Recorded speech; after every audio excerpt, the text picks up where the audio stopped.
قبل لا نبدأ هذا الفيديو لا تنسونا لايك والشير والسبسكرايب ويلا خال نبدأ. في دولة الكويت بتاريخ 6/2 سنة 2018 وتحديدا في محافظة حولي صارت حادثة مخيفة هزت الرأي العام بالكويت، مو بس بالكويت وبدولتين ثانيين كمان. في رجال كويتي كان مأجر شقة لعائلة لبنانية في حولي، لكنهم وبعد فترة ما كانوا يستجيبون له ولا كانوا يدفعون الإيجار. المؤجر راح للبيت للمرة الأخيرة عشان ياخذ منهم الأجرة ويعرف وش قصتهم. يدق الباب أكثر من مرة ما يلاقي استجابة، ولكنه يوم فتح الباب ودخل لجوا وقتها شاف شيء ثاني، شاف ثلاجة، ولكنها مو ثلاجة عادية بل ثلاجة تحمل سر مرعب. تسببت هذه الثلاجة بأزمة سياسية بين دولتين كاملين. فوش الشيء المرعب بهذه الثلاجة؟ هذا اللي راح نعرفه بحلقة اليوم. في شخص اسمه نادر عساف، رجال لبناني الجنسية، عمره 40 سنة، متزوج من امرأة اسمها منى حسون سورية الجنسية وعمرها 37 سنة.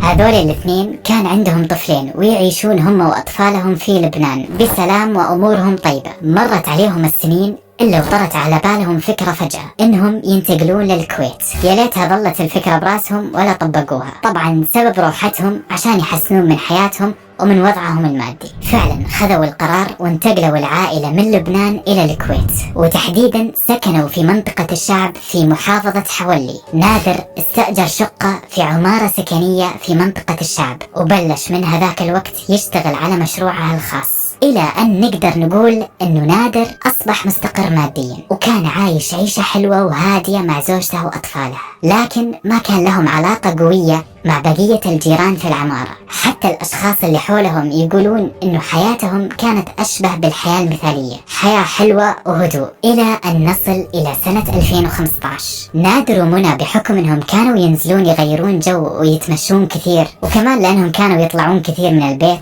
فمنى صارت تحتاج أحد يساعدها في البيت، فطلبت من نادر أنه يجيب لها مساعدة منزلية أو زي ما يسمونها شغالة. فقاموا وراحوا لأكثر من مكتب من مكاتب توظيف العمالة، وبالأخير رشحوا لهم بنت فلبينية الجنسية اسمها جوانا وعمرها 29 سنة. كان معروف عن هالبنت إنها إنسانة محترمة وأمينة، وجت للكويت عشان تشتغل وتدور رزقها وتصرف على أهلها في الفلبين. شافوها نادر ومنى وتكلموا معها شوي، ثم وافقوا فورا انها تشتغل عندهم. اتفقوا معها انها تشتغل عدد ساعات معينة في اليوم وتاخذ راتبها في نهاية الشهر، وهذا اللي صار. ولكن بعد فترة صارت جوانا تستقر معاهم في بيتهم، فمن الواضح انهم هم اللي طلبوا منها تقعد معهم في البيت، يمكن عشان تساعد في رعاية الاطفال بشكل افضل. الا انه فجأة وبشهر 11 سنة 2016 على نهاية السنة تقريبا الكل اختفى. يعني لا نادر ولا منى ولا الأطفال ولا حتى جوانا لهم أي أثر. الجماعة كأنهم تبخروا.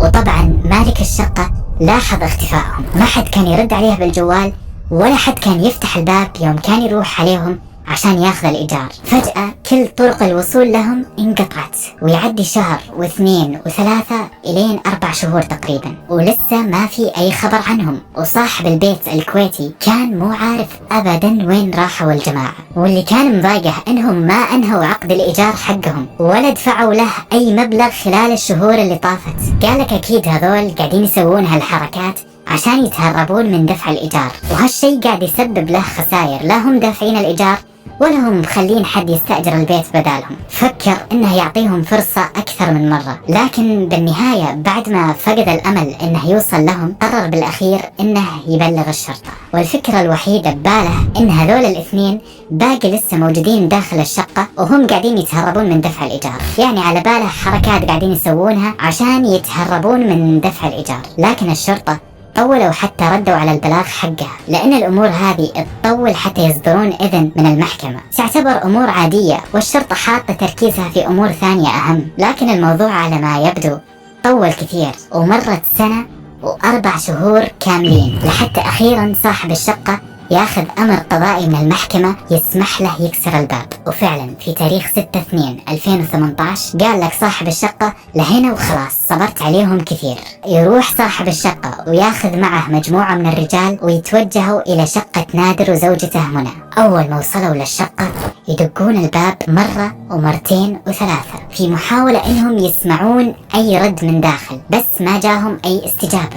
حاولوا يفتحون الباب بالعداوة، لكن زي ما كان واضح قدامهم الباب كان مغلق بقوة وما في أي فايدة. وبما إنه معاهم قرار بالكسر جابوه من المحكمة، قرر صاحب الشقة والشباب اللي معه يكسرون الباب بالقوة. حاولوا يكسرون الباب بس الباب كان مقفل بقوة، واستمروا يحاولون لحد ما ينكسر الباب ويدخلون بعدين للشقة. صاحب الشقة بدأ يدور ويبحث في أنحاء الشقة عشان يتأكد إذا باقي في أحد بالبيت ولا لا، لكن اكتشف إنها فاضية تماما وما كان في أي أحد. الشيء الوحيد الواضح بالشقة هو الغبار المنتشر في كل مكان، بالإضافة لشباك العنكبوت اللي استقبلتهم ورحبت فيهم، واللي تعتبر إشارة واضحة وصريحة إن البيت انهجر من فترة طويلة. كملوا الشباب يدورون ويبحثون بداخل الشقة عن أي شيء ممكن يخليهم يفهمون وش اللي صار، لكن ما لقوا أي شيء غريب باستثناء شيء واحد.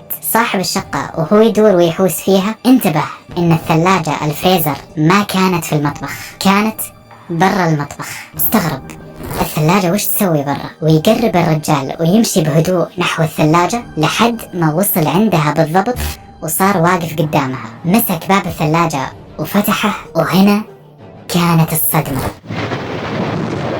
شاف الرجل الكويتي شيء جمد الدم في عروقه وتجمد هو نفسه في مكانه. داخل الثلاجة كان في جثة متجمدة.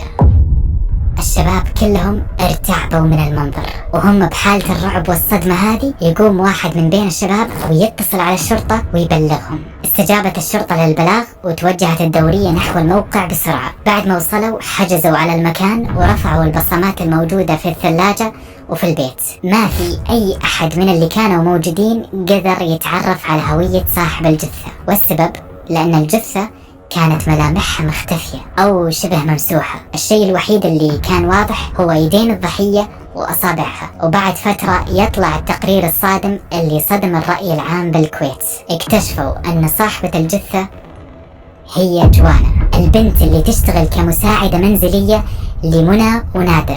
ومو بس كذا، كمان كشف الطب الشرعي انهم لقوا آثار تعذيب على كامل جسد جوانا، كدمات، ضربات، جروح متفرقة في كل أنحاء جسدها. والصادم أكثر انه سبب الوفاة ما كان لأنها انحبست بداخل الثلاجة، بل كان السبب نتيجة ضربة على الرأس أدت إلى الوفاة. بعد ما تحدد سبب الوفاة جت الصدمة الأكبر للجميع لما اكتشفوا الطب الشرعي وحددوا زمن الوفاة ومن متى جوانا ميتة. اكتشفوا ان جوانا متوفية من 1 و4 شهور بالضبط، يعني كانت ميتة داخل هذه الثلاجة وبداخل هذا البيت لأكثر من 1 سنة، وما حد كان حاسب شيء. أصبح المشتبه فيه الأول هم نادر ومنى، ويبدأون الشرطة تحقيقاتهم وبحثوا عن منى ونادر، ليكتشفوا بعدها ان منى ونادر غادروا أساسا ومو موجودين بالكويت.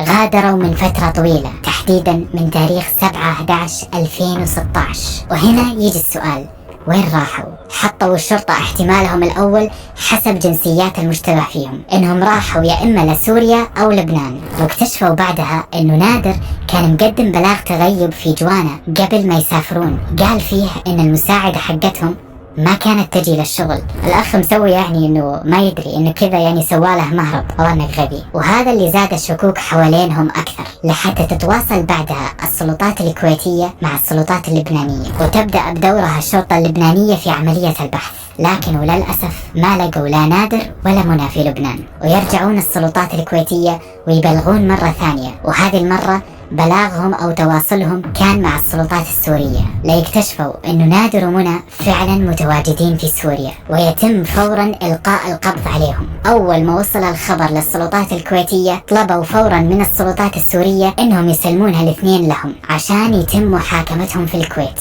لكن الشيء اللي غير مجرى الأحداث كلها هو القانون اللي تتبعه لبنان، هو أنه أي شخص لبناني يرتكب جريمة خارج لبنان ثم يهرب ويرجع للبنان يتم محاكمته فقط في لبنان، وسوريا كانت تتبع نفس القانون، فتم إلقاء القبض على منى وبقيت في سوريا. أما نادر خذوه وأرسلوه للبنان، واعترف نادر خلال التحقيقات بكل شيء وقال كل تفاصيل الجريمة.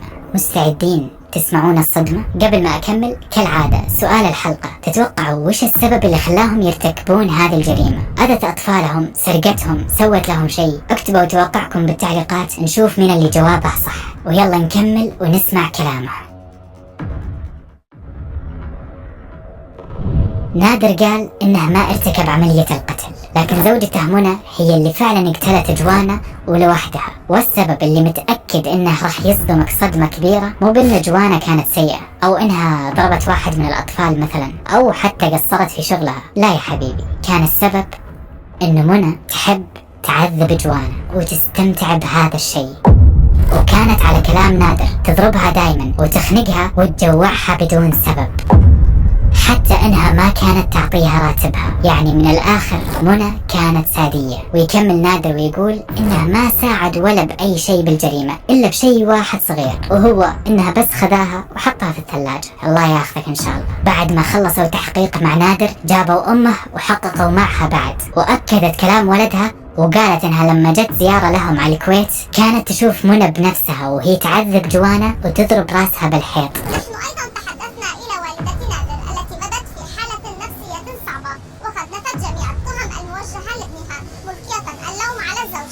يعني منى إنسان عقلها مو براسها، الأسلاك عندها مفصولة. أنت يا نادر وين عقلك؟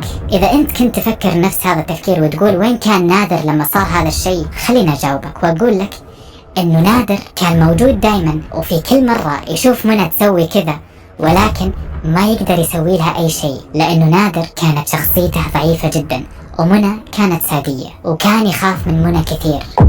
بعد ما استلموا أقوال الأخ انقلوا جثة جوانا إلى الفلبين واستلموها أهلها في حالة من الصدمة والحزن إنه بنتهم اللي راحت تشتغل عشان تعولهم وتصرف عليهم وتساعدهم رجعت لهم جثة. بسبب القصة هذه صارت أزمة كبيرة جدا بين الكويت والفلبين، لكن بعد الجريمة هذه الأغلب صاروا يخافون يسافرون للكويت، والموضوع كبر جدا لدرجة أنه رئيس الفلبين بنفسه طلع في تصريح رسمي وطلب من كل الفلبينيين الموجودين في الكويت انهم يرجعون للفلبين، وكان يفكر حتى انه يوقف الاعمال الفلبينية تماما من الكويت. لكن لما شاف ان الموضوع كبر اكثر وتصاعد طلع الحبيب مرة ثانية واعتذر عن التصريح. ولو جيت للصح، الكويت وش دخلها؟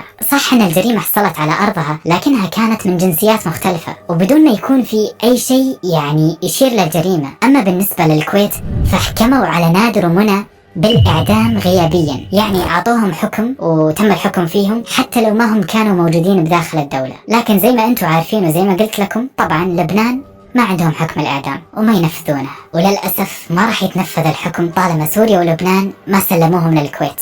منى اختفت تماما بعد هالقضية وما تم نشر أي اعترافات لها. الآن أنت ممكن تفكر أنه حقها المظلومة جوانا راح، لكنك غلطان تماما. الظالم ممكن ما يتحاسب في الدنيا ونشوفها وتصير في أرض الواقع كثير، واللي يتحاسب بالدنيا ممكن الله يغفر له بالآخرة وممكن لا برضو، وهذا الشيء بيد الله فقط ما بيد حد ثاني. لكن تعرفون وش أكثر شيء مرعب ممكن تتصوره بعقلك؟ أنا بقول لك هو إنه الله يأجل حسابك للآخرة بدل الدنيا، يعني ما يخليك تتحاسب بالدنيا بل يخلي حسابك متأجل للآخرة، وهذا الشيء مرعب وخطير جدا. فيا ترى لو عبالهم انهم افلتوا من حساب الدنيا، هل هم مستعدين الان لحساب الاخرة؟ ولا تحسبن الله غافلا عما يعمل الظالمون. وكذا تكون انتهت قصتنا.